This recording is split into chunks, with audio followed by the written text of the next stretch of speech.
how did a hybrid online coach go from getting one client for every 30 days to now getting 6 clients every 30 days with the exact same amount of ad spend? So many of you who are building online coaching businesses are wanting to know how to grow your business to that full-time income, which would, for this situation was $5,400 a month, without having to spend way more or having to work way harder. So let me show you what this online coach was doing and what we did instead so that he was able to 6x his results with simply better strategy.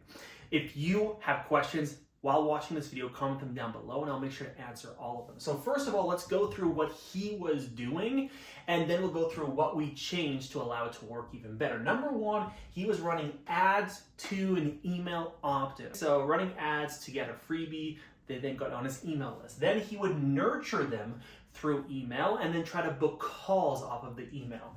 He would then have a 45% show-up rate, which wasn't very good.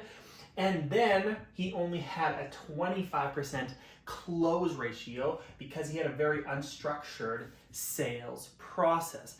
This led him to only getting one $900 client for every $300 and some dollars he was spending on ads, which, by the way, that's not a terrible business model, but if you want to scale and you want to have a higher profit, you're going to need to change some things up. So here's what we did right off the bat to make some changes. I'm going to show you quickly over here.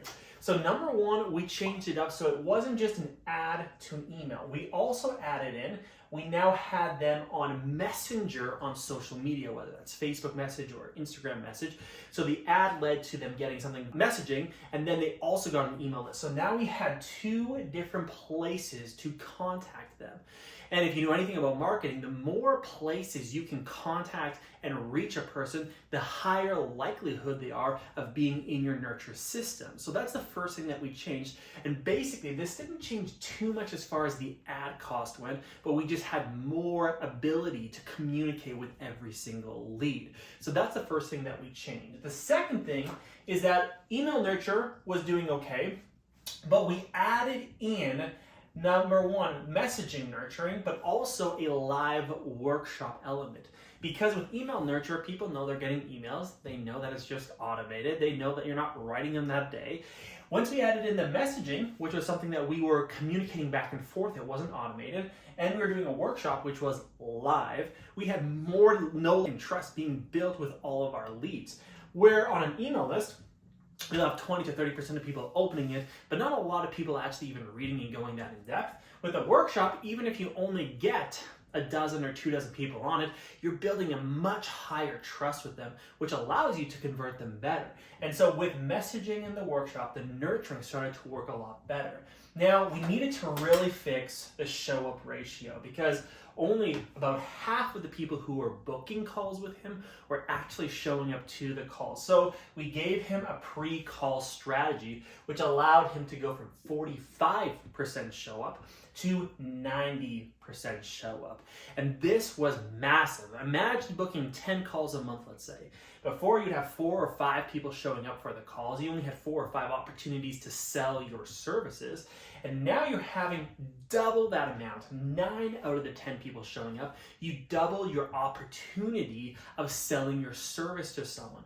As far as a pre-call strategy, so many people get this wrong. People, and maybe this is you book a sales call, and then you don't do anything in between booking the call and actually having the call to warm them up even further. A lot of you have a couple days to actually continue to warm up those leads and you're doing nothing with that. That's a wasted time, wasted opportunity. So a pre-call kind of strategy would include messaging these people in between, continuing the conversation. It could be sending them testimonials, sending them more free resources, workshops that you've done in the past, whatever it might be, to continue warming them up and to keep them excited about wanting to get on the call. Besides that, a lot of people think, oh, to increase show-up ratio, I just need to have better reminders. As far as sending more reminders, text reminders, email reminders, it's a good idea, but it'll only usually improve the show-up ratio by 5, 10, max 15%. Whereas a pre-call strategy that's a little bit more intimate and specific will often have a much higher increase in the show-up ratio. So that's why you want to work on the pre-call strategy. And then last but not least, we worked on his sales system. Before, like I mentioned, it was very unstructured. He was coaching a lot on the sales call, which is a big mistake a lot of new coaches make. And we actually showed him how to have more structured sales calls where he was following a framework. Parts of it, he was following a bit of a script and just learning how to do sales versus coaching. And this allowed his close ratio to go from 25% to now 55%. So this is massive. Not only do we have double the amount of people showing up, so double the amount of opportunities per month to sell, but now we're actually converting more than double the amount of opportunities that we have. So this increase, plus having better access to message them, to communicate with them, and build a know, like, and trust, allowed him to go from where he was getting a client for the $300, $350 ad spend to now we have 6 clients coming in, which is massive difference. So now he has not only a great return on his ad spend, but he also now has spare cash to increase his ad spend, to increase his business. Because before, he basically only had 66% or 67% of his basically income off of that one client per month to do anything with. And usually off of one client, you don't have a lot of money to put elsewhere. So this is actually going to allow him to grow and scale things. And as he continues to scale, I'll make another video, a part 2 to this, to show you how we're growing this even further. So I hope you found this video helpful. If you did, comment down below, subscribe, hit the like button, and if you have any questions, comment them down below and I'll answer all of them for you.